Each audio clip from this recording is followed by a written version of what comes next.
Hello and welcome to the DVB Newsroom. I'm Nora. Joining me is Martin Smith, an independent analyst, author, researcher, and journalist who has reported about Myanmar since the 1980s. Thank you for joining me. You're welcome.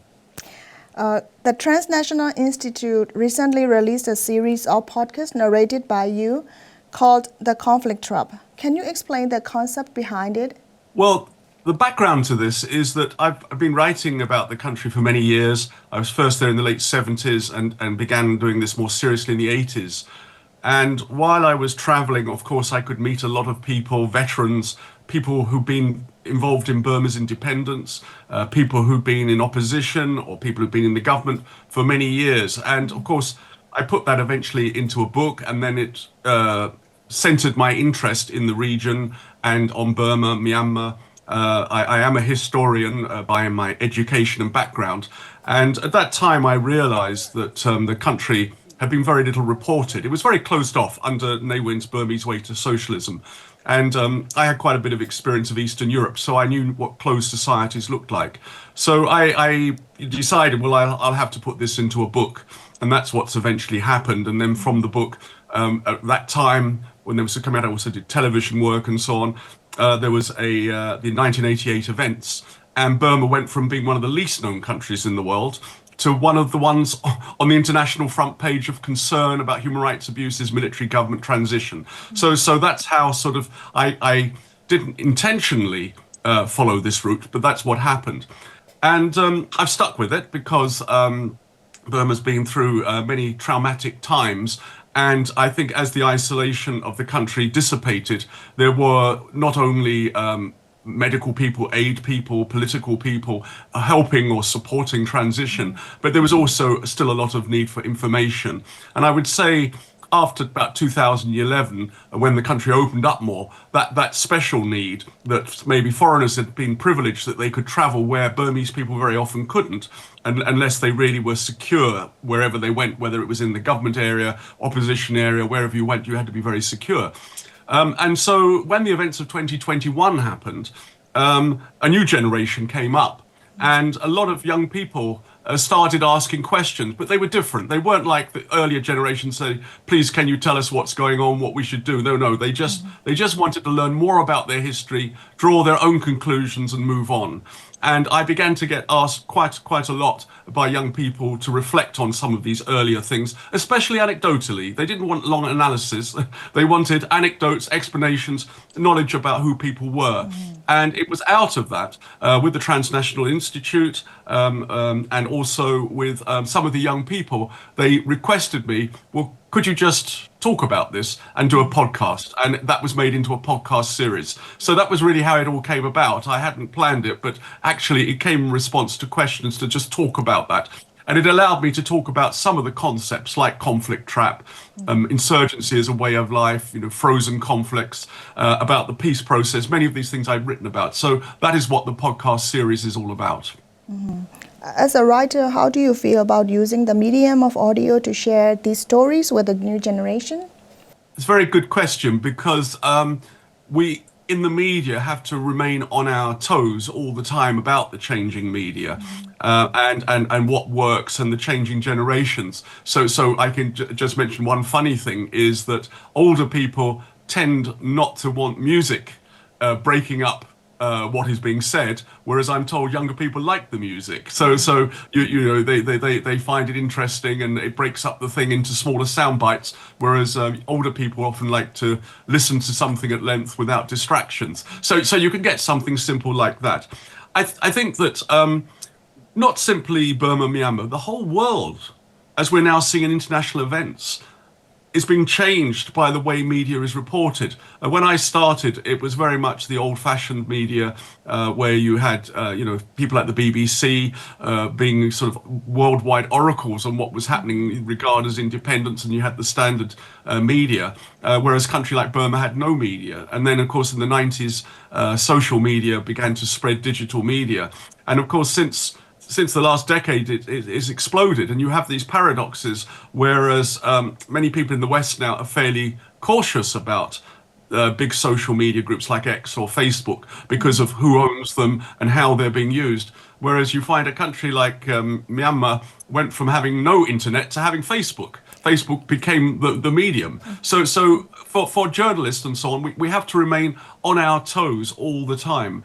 And I would say podcasts have not only become a phenomenon in Burma, but also in the West. A lot of journalists now, that's how they make their living. If they're successful, they can make a very good living out of podcasts, whereas the mainstream media is struggling.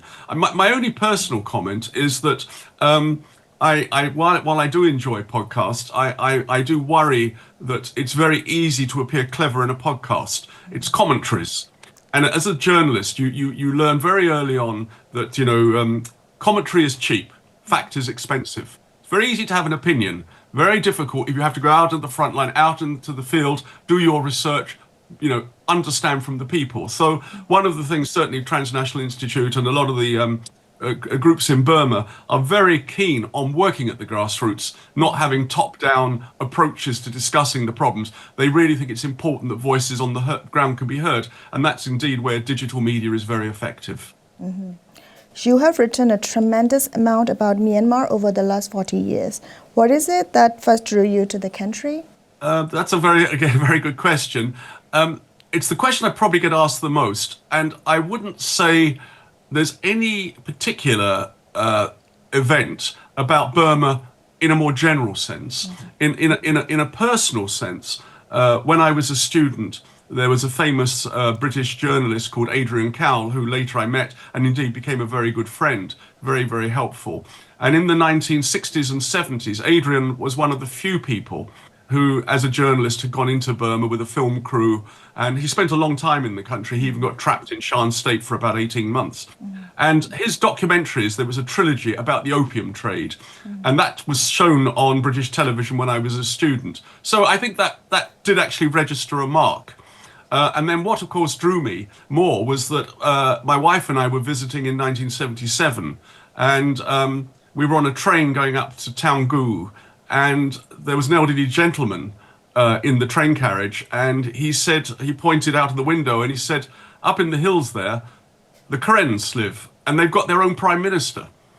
And I remember thinking, well, this is a one-party state under military rule. How can the Karens have their own prime minister? So in the early 80s, when I was actually, turning to becoming a journalist, and I was in that region, I revisited that. And in 1982, indeed, I visited Karenni, Kaya State, and made a long trip there.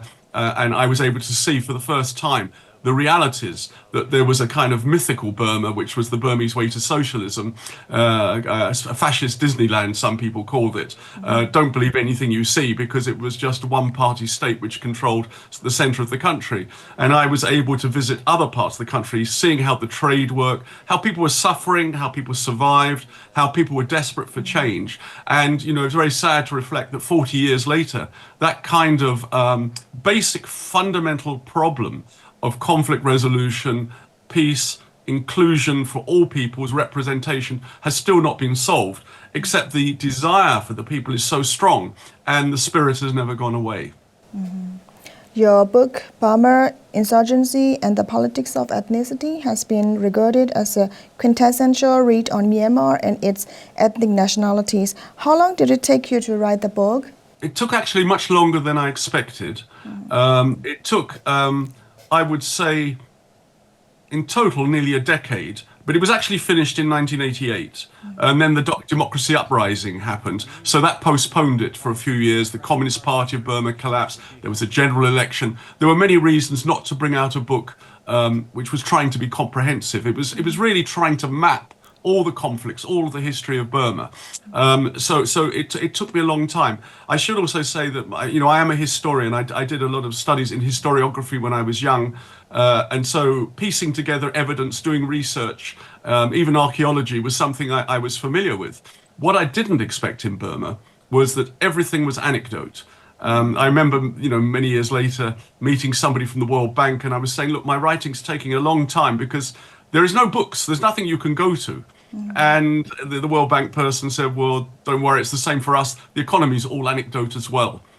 And what I mean by that is that if you went to a Karen area, you'd hear a Karen history. If you went to a Mon area, you'd hear Mon history. You go to Arakan, you hear an Arakan history. And I realized that people weren't able to communicate. They knew they were suffering the same, but their realities were different. So if you started looking into any one movement, the trouble was really in the detail. And I was able to talk with older people like Dua Zor Rip, who was a Kachin person at Panglong. He was one of the signatories. And he said this was one of the fundamental problems. He said that in 1947, when they signed the Panglong Agreement, people didn't know well about each other. And he said it was still the case. You know, the Kachin people might be suffering and the Karen people might be suffering, but they wouldn't necessarily know or realize they're experiencing the same things. And of course, when you've had this militarized state, under General Ne Win especially, who've tried to impose a unitary system on the country, it's been very difficult to have that local self-expression and communication. I would say the communication is better now, but the political troubles, the conflict intensity is even higher as people try and solve these problems. And it's, as I talk about in the podcast, it's a real tragedy that the issues weren't solved at independence in 1948. People, you know, like Dua Zor Rip, and the old Karen leaders like Thardin, Alfonso Somient, the Mon, Nai Shui Jin, there were many of them, felt, well, we should have been the ones to solve this. Because we couldn't, everything got much worse afterwards. So that was the sort of thing which drew my interest to history. And during the 80s, I conducted my research over a number of years. Did you come across any interesting or memorable stories while researching the book? Well, there were many. I could start with one purely because it might seem surprising, but it was actually when I was on that Karenni trip. I knew about the conflict, knew about war, I knew what war looked like, but it wasn't that which really grabbed my interest. One day, one of the Karenni officers said, look, today I'm going to interview everybody that passes us on the road. A road through the hills, going to the Thai border. And every one of those interviews was a hardship story about economics. These were people driving cattle, people carrying Buddhas, you know, to sell, and they were coming back with medicine or even bicycles and things like this. And I realized that although the military was trying to suppress the whole country, the people were suffering and they were trading and they were becoming illegal. But those people were not illegal people. They were people who needed money for medicine for their families. So all they could do was walk across the hills and go to Thailand and sell something and come back. And that really made me understand that, you know, conflict is a way of life. Conflict can be very structured and the people suffer. They have to adapt. So strangely enough, it was that experience of talking to people and realizing that struggle. And it's what I see today. People are very adept. People have learnt survival, subsistence, and the generals have got away with it all these years because Burma does have a lot of resources. It has jade, it has rare earths, it has timber, it has many things which they're profiting off. And actually the whole country should be benefiting. The state should be benefiting, but instead everything's just being exploited. So yes, I mean that would be a starting point story, and that was at that moment I realized I had to follow this closer. And I would say that about 2 or 3 years later, I came into another thing, by which time I'd reported on the conflict and had seen more of the war zones and the conflict zones. And I had another experience at that time, again, when I realized that more people were dying of preventable and treatable illnesses like malaria and TB than were dying in conflict, or maternal and child mortality rate was incredibly high. And I was thinking we have to have a broader understanding of conflict or politics. We have to look at the health rights, the human rights, the education rights. It's a much broader tragedy that's been inflicted on the country than simply civil war. It's much more than that. And that's what the sort of things which have driven my research. And that's why I tend to write at length. I tend not to write short things because I always find there's quite a lot to say. How have you been able to follow developments in Myanmar throughout the previous 4 decades? Well, many different ways, a lot of imagination, a lot of different trips, a lot of different things. So I've had a lot of different experiences. And all of these experiences have taken me to different parts of the country and on different sides of the conflict lines. You know, a few years ago, I was at one within a few months, I was on one side of the China border, and then a few months later, I was on the other side of the China border, and that was an interesting experience as well. I was with the Burmese government person, and he looked from Musée across to Ruli with all its tower blocks and things like this. And there was Musée, and he looked at China and he just said, Singapore, because he was so impressed by all the tower blocks and the buildings and so on like that. So I've had different experiences doing different things. I had a lot of experience in the country when I was, for 6 years, I was an independent expert member of the Three Diseases Fund, which was after the Global Fund pulled out of Burma. Donors realized that, well, you might have a bad government in Burma, but people still suffer from malaria, TB, HIV. So another project had to be set up, and to find ways of working in Burma without being, just under the government. So that was the Three Diseases Fund, and so I got a lot of exposure and experience in the country at that time, and it just lots of different trips. So I'm extremely fortunate in that respect. Since the 2021 military coup, have you changed your perspective on the country and its politics of ethnicity? If so, how? No, I wouldn't say so, because many countries in the world are diverse. India, China, America, Britain today. Diversity in itself is not a problem. So I've never felt that. I've just felt that you have to reflect the diversity of a country, the democratic rights, the human rights of everybody. And as I said in the podcast series, Burma got into this conflict trap where it couldn't solve the politics because of the conflict, and it couldn't solve the conflict because of the politics. It's not unusual. There are countries in the world like Afghanistan, Somalia, Sudan, Syria. It's a terrible situation, and Burma is one of those countries. So I've always felt that as long as people could actually talk about the politics, that was all it ever was. The solutions should be there. And understanding the ethnic diversity was part of it. But I've never seen ethnic problems as the starting point for the problems. I actually see the central state, the Myanmar state, as the problem. The Myanmar state is divided. It was divided at independence between the communists and the socialists. And then it was between the military, and they went socialist, and the communists, and then UNU took up arms. And then in the last 30 years, you've had the Tatmadaw with its USDP, and you've got the NLD and so on. What is happening is they are divided. And what tends to happen is you've got a division in the central state, and then the problems go out into the ethnic states, the ethnic areas, and they multiply because that's where the conflict is. And if you look at Karen state today, which side should Karen people be on? You've got the Burmese army, supporting BGFs and militias. You've got the KNU struggling for the rights of the Karen people. You've got splinter groups. This is the situation. The real problem is coming from the center. So the one thing I would say I've changed my view on is I did believe, and I don't think this was a wrong belief in the early 90s, after the events of 88, there was a generation of generals who realized they had to change. And they tried to open up the country. They had the election. And as we all know, General Than Shwe and the old guard weren't interested in change. So they stopped all of that. But I do believe that if you go back to those days, there was a possibility of dialogue. I met senior officers at that time who said, we know we're not going to win. We know we have to solve this politically. We know we have to work with the people.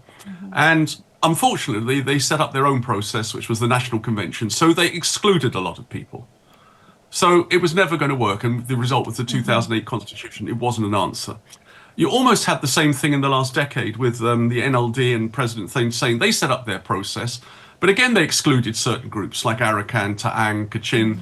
And of course, those groups are very strong now. They learnt their lessons. So you need an inclusive process. Well, why has an inclusive process not happened? And I would say that's where my view has changed.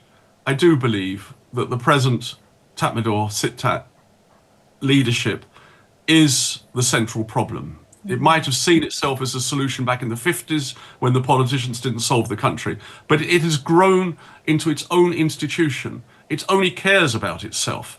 And people call it a state within a state. I think it's far more than that. I do believe now there was a German political scientist in the 1930s, and he came up with the idea, Ernst Fraenkel, of a dual state. where you have a normative state, where you have Ministry of Health, Education, Justice. It can look normal to the outside world. And then you have the prerogative state, which is the military. And they do what they like. They can arrest people, they can kill people, they can do business deals. And foreigners don't see that. And I think for so long, even the Three Diseases Fund, and then the period after 2011, many of the foreigners who came to the country were looking at Burma as though it was a normal country, a normative state. As long as we just deal with the normal state, health, education, everything will change. What they didn't quite understand was the nature and character of the Tatmadaw and that prerogative state, and they're not interested at all in sharing power. And it's an ethnic Burma elite. It's, I would call it quasi-nationalist, I would almost call it fascist.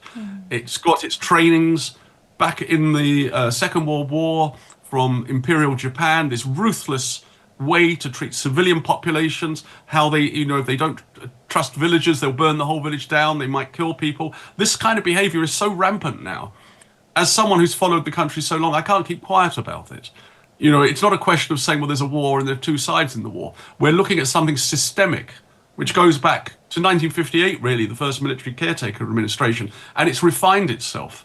And we're now left with a group of generals who still seem to be thinking they can turn the country back to the past, even while things are falling down around them. And I think that's such a tragedy, because not every Burmese soldier's like this, not everyone in the Tatmadaw's like this, but they seem incapable of changing. And when I've asked them, why don't you change? They've said, our first lesson is you never surrender, you never back down. If you feel you're in a corner, you come out fighting. Well, that's what they're doing now. Nobody wants to fight. People want to solve the problems. What on earth are they doing? And that's why they're under investigation by the International Criminal Court, International Court of Justice, international human rights violations. This is a stain on the history of Burma. So if you say, if I change my view, it's because that issue of the Tatmadaw is much clearer than any before. And it's not simply just like foreign observers noticing this. This is what the Burmese people are showing and saying by their resistance, by their democratization, by the way they're working. It's very, very complicated. It's not going to be easy. But on the other hand, no one should be dying over issues which are political. And I believe, and I've written about this and talked about it now, that this tactic of maintaining conflict is what the generals do. They're not interested in solving it. They much prefer to create new militias, create new ceasefires, start fighting in certain areas and other. They've been doing it for 60, 70 years, and we can really see it clearly now. The military coup in 2021 was one of the most unnecessary coups in world history. And still now, I don't think the generals know why they took power except to have power. Yeah. Some ethnic armed groups have joined the resistance to the 2021 coup and have stepped up attacks against the military. What do you think they want to achieve? Well, the interesting thing is that the tactics have changed to the extent that many of them now say, well, we tried ceasefires, we tried dialogue, we tried the 2015 nationwide ceasefire agreement. And what we notice is every time we say, okay, we'll have a ceasefire and let's talk, they start waiting 1 year, 2 years, 3 years. After 1989, it took till 2008 for a new constitution. The nationwide ceasefire agreement was 2015. By 2021, nothing much had happened. So groups have learnt that the military use these as a delaying tactic. So the one change now is groups like the Arakan Army, the Ta'ang, KAO, KNU have gone back to it. They're occupying territory. They're saying, well, we're not going to wait. We're not only going to occupy territory, we're going to set up our own administrations. We're going to, we're going to get on with it. And then we're not only setting up our own administrations, we're going to set up models. Many of them call it federal. They use the word bottom up. They're not going to wait for anybody else to give it to them. So that is one of the interesting things. Now, that dynamic was there. It's always been there.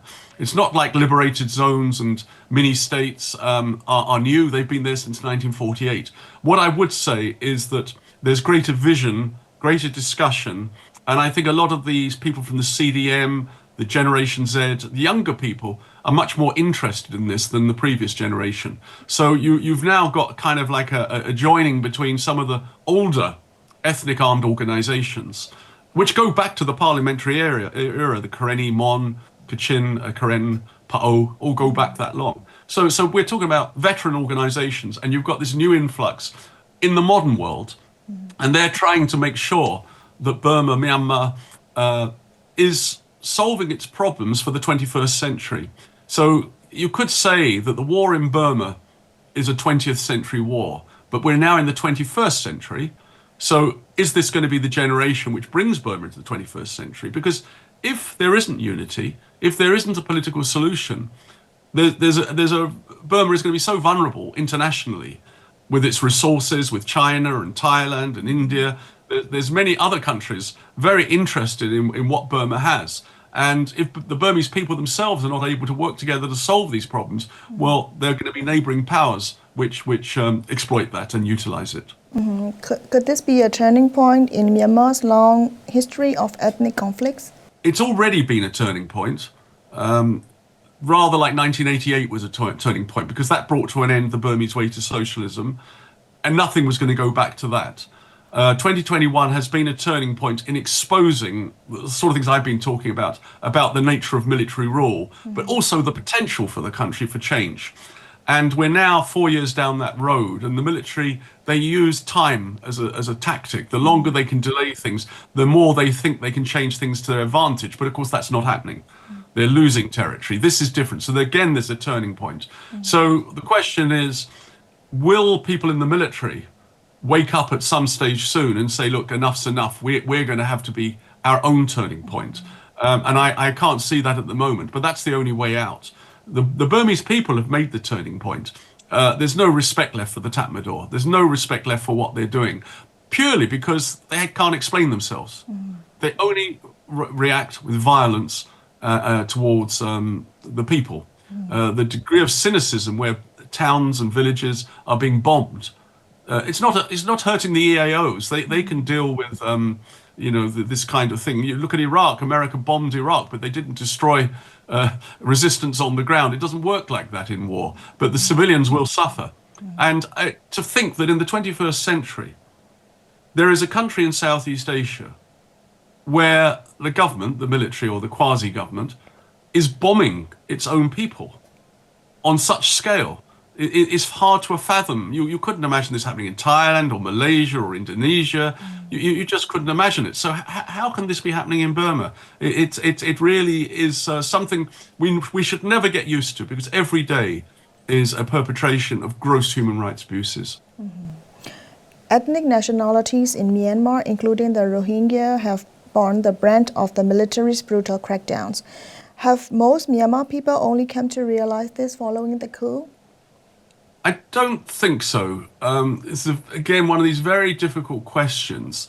When people go back to what happened in Europe, during the wars in the 20th century, very often people would say later, "Oh, we didn't know," and it's an easy way to get yourself out of a situation. I think maybe they knew something, but they didn't know just how deeply. And we're seeing this in the West right now. I don't want to make an easy comparison, but as we see the war in Europe, people can very quickly start taking sides without much thought. They forget that there's a commonality in the human suffering, and they sort of almost suggest, well, one side deserves it or one side's to blame. There's a lot of blaming of victims. It's an easy way. So I think that what is true in the case of Burma, and I mentioned earlier the conflict trap. Conflict traps tend to happen only in ethnically diverse countries where there's one dominant ethnic group and a lot of smaller groups. Because that dominant ethnic group can act like a colonist.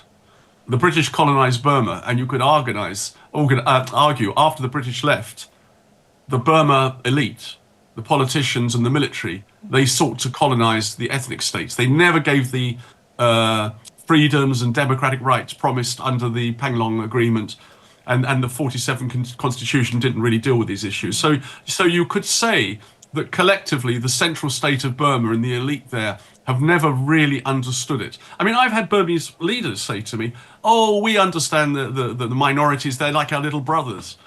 And they don't realize how patronizing that is. That they don't even realize, with good intention, they're saying the very wrong thing.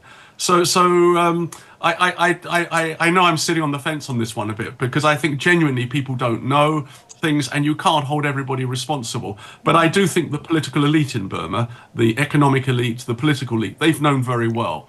And that's why from time to time, you get like UNU, the former prime minister. He went into the Karen area, Mon area, and he formed his Parliamentary Democracy Party after he was thrown out, kicked out, put in, arrested by Ne Win in the late 60s. He came, and actually, even though he was there, he had trouble agreeing on federalism with his ethnic allies. You know, he was still very reluctant to use the federalism word. So it's complicated, but I do think the younger generation today are very different in that sense. You know, they don't have those old prejudices. They understand much more through their own experience, not from the books, their own experience. They can see how the minorities are repressed. They can see it from their own experience. They now understand what's happening. So I think that's a question which has changed in context. At least I hope it has. Myanmar has always been complex with many armed actors with similar acronyms.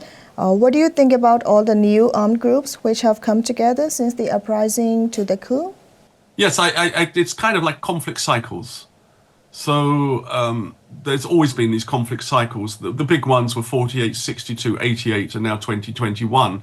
And there's some commonality in each one where you have a new central government, you have a new permutation of resistance, and each time you have kind of united fronts between the different groups fighting the government. Back in the 50s, it was mainly the communists working with ethnic groups.